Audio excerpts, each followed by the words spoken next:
give people. Oh, geez, stop. Please. No more spitting. All right, no more spitting. We're good. We're cleaning it up. SPRAYQUAZA or TEJJY, do you think is going to move on? I think SPRAYQUAZA has a slight edge just in player skill, but I think TEJJY is he's got the heart of fire today. You know what I mean? Yeah. Like just watching him play every single match, like he's in it. That's what I love to see in competitors. So I'm definitely voting for TEJJY right now. TEJJY definitely has a spirit here. Yeah. We'll see. I think it's a very good hit of assessment to make about Atomy, right? SPRAYQUAZA under the hands of a player who makes good decisions and kind of can utilize to its fullest the situations that Atomy provides him. Yeah. Honestly, I mean, when you're thinking about decks to play against, right? Like, you know how Blood plays, you know how Forestcraft plays.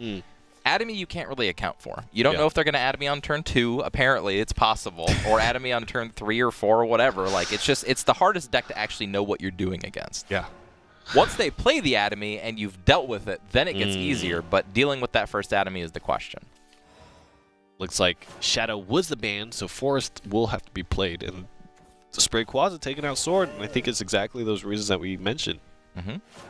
And this is an aggro Bloodcraft deck, and generally speaking, it wants to be on the play, but as Envy mentioned, Daria being on the draw is actually a good thing for Daria when it's playing against aggressive decks because they have more evolution orbs to deal with the boards while they're filling up the board, essentially.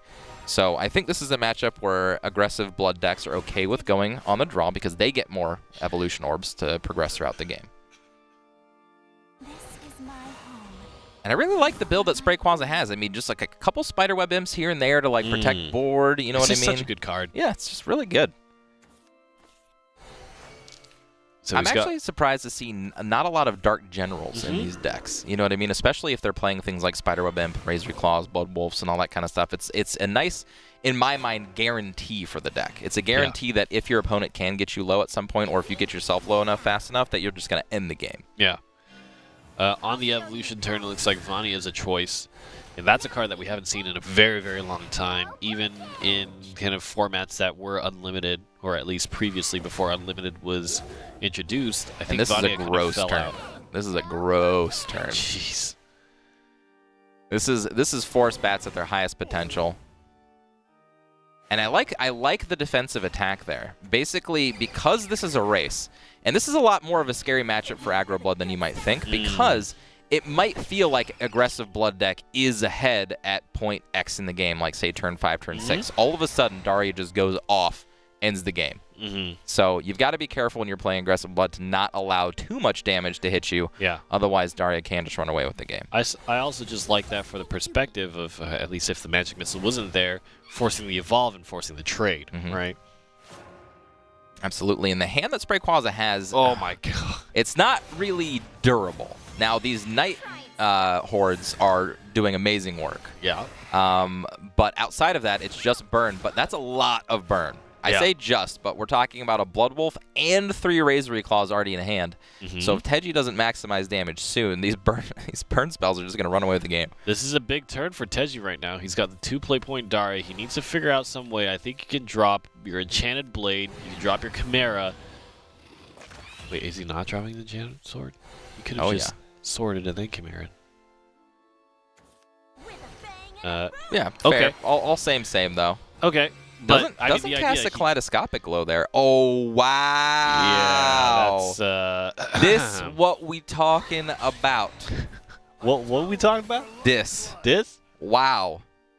Oh, why he chose to play the Ogler this turn instead of the Blade Mage, I'm not too sure of. Oh, jeez. Oh, my Turn in the corner. Now, imagine if he would have played the Blade Mage and also gone face. All of these Razor Claws essentially get muted to only being able to play 1. Now he can play 2 of them. Does he have it? 3-3-2? He does not. There's no way for him to do it. There's no way. He's gonna take himself out. Yep, he's gonna take himself out. He's gonna take himself. No! Don't do it, SPRAYQUAZA! Taking the honorable way out, seppuku, as the samurai used to call it. Wow. Yep. That was a huge Daria turn. That's what I'm talking about. All of a sudden, it's just bing, bang, boom, you know? Yeah. Or with a bang and a boom, more aptly, I suppose. That is indeed the way that Daria likes to roll. That's right. She's a crazy one, that one. I mean, honestly speaking, you're talking to this cute girl, right? You're out at lunch, you know, you're just having a fun Not time. an experience that I've ever had. Oh, Rainy. Yeah. Okay. Well, I don't even know how. All right, I'm just gonna continue on with my story. Forget you said that.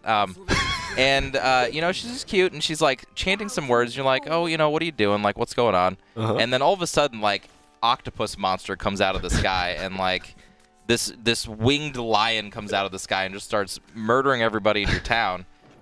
That's pretty scary. That is very scary. That's super scary. She summons things from other dimensions. Yes, she is the dimensional witch, indeed. Yeah. Yeah. And she has a lot of friends, that's all. You see, that's why it's so hard for Daria. Because all she wants to do is introduce you to her friends. Yeah. Just, you know. And when she sees herself, she definitely doesn't like it. You know what I mean? Yeah. Yeah, they're not friends. Yeah. Yeah, they definitely exist because there's multiple dimensions, obviously, in the Shadowverse world. She's just not super comfortable with, you know, things like body image and whatnot. Yeah. She just needs a little more confidence. Yeah, she doesn't like looking at herself. Mm-hmm. Yeah. Mm-hmm. That doesn't happen, Rainy. That's all right, my friend. We'll hang out. You're not a cute girl. What? No, I'm not a cute girl, but I can introduce you to some cute girls. Yeah. I'm going to help you out. Thank you very much. Mm-hmm. No problem. I just, you know, I need to find the person who's right. Just like Daria needs to find the people who are right for her. That's true. That's absolutely true. All right. So, with enough talking about Daria. Now we're into Forest with Yep. double airbound barrage. There's a lot of poking opportunity, but you're up against Vengeance Blood, right? And consistently against Vengeance Blood, it's this game of, do you need to play out your options, or can you wait until they feel like they need to Vengeance up, right?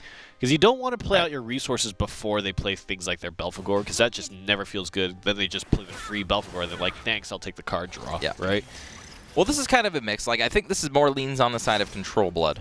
So I think realistically it just comes down to the fact, can TEJJY survive? Right, Control Blood, sorry. Yeah. Can TEJJY survive any of these crazy combo turns that are coming out? I think early aggression is something that Control Blood is always good at dealing with. Mm-hmm. This is super scary, though.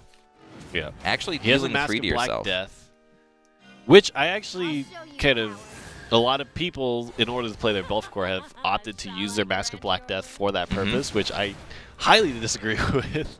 Most of the time it's bad. Now, if you can do it when it's set at 1 or something like that, obviously that's amazing. But yeah, you definitely want to be saving it, especially against these Rhinoceroach decks for the Rhinoceroach turns, so that you can mitigate huge amounts of damage instead of just like little pings here and there. But yeah, it looks like TEJJY didn't really have the options to do anything outside of play Belphegor that turn just so he could draw into something. Did draw into a Vampire Kiss and a Hungering Horde to help him come back this game, but it might be too little too late. Gonna do one more here, an Airbound Barrage. Such a good card. Yeah, I think this is a choice because then you can Roach Bounce Roach on the next turn and possibly even play a card before that. Yep, and you have the Water Fairy to basically guarantee you a spell next turn. But I think the Mask of Black Death might shut things out. Especially if you can play that alongside any kind of healing. He does have the Vampire Kiss, and he can swing the Belphegor into the bigger Rhinoceroach. That still leaves a threat in play, though. And that will block one of the Roach halves? It might block both. So if he takes down 2 followers, right, one with a Kiss, he's going to heal up to 4. He takes down the 3 damage Roach here. That means you have 1 damage, 2 damage that you block. Yeah, there's no way for you to get through the Mask of Black Death this way. Yep. And you're not giving the Water Fairy advantage card back to the hand, so not really a lot to play before it. I like this. But because it is a Rhinoceroach deck, it can play the waiting game a little bit. I almost want to say, to be the safest possible, you attack with the Water Fairy. I think you bounce it. Yeah, you bounce it so that there's nothing for him to heal off of. Right. You're right. Now, you can play Scarlet Sabrewer and just heal, but at least he's not getting more advantage out of it, and it's basically just him playing something and passing. So if he's not at doing anything 6, big. right, you play 2 cards before 3, 5, so you would be 1 off lethal if there is a Sabrewer, which I believe there is one. Yeah, I think there's 2 of them in hand, yeah. So that Might would even be kind of 3. ruin things. But if you top deck a 3rd card, you can play the Roach for 4 damage. Yeah, giving up the bounce spell hurts, but taking away targets for cards like Diabolic Drain or, you know, things that do have to target Vampiric Kisses, I like the option. But now, And if I was TEJJY, I would hard read this and probably play a Vampire Kiss. Looks like he's going to go with the Sabrura anyway. Okay. I actually think this is a fine option for SPRAYQUAZA here, because now he actually has the Roach Bounce Roach. He needs to chew away 3, so if he plays... That's not bad. He could play the Fairy Driver plus the Fairy just to axe the Mask of Black Death this turn.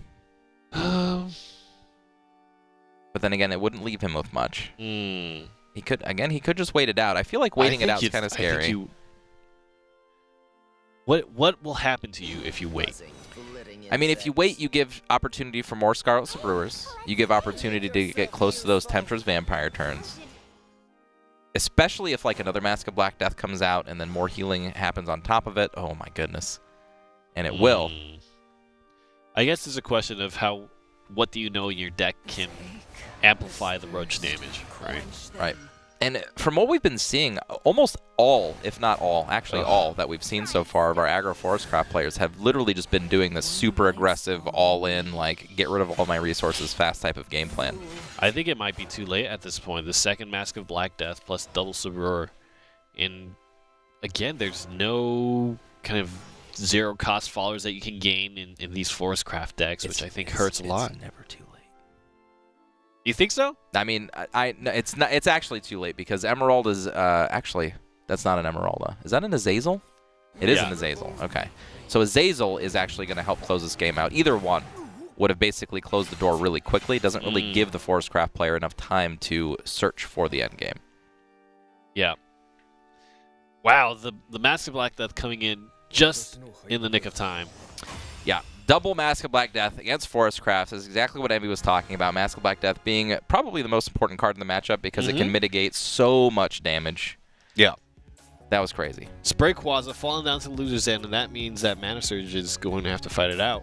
That's right. Yep, Sky Summer versus Brawl SPRAYQUAZA. TEJJY in the winner's side. Envy. Control Blood.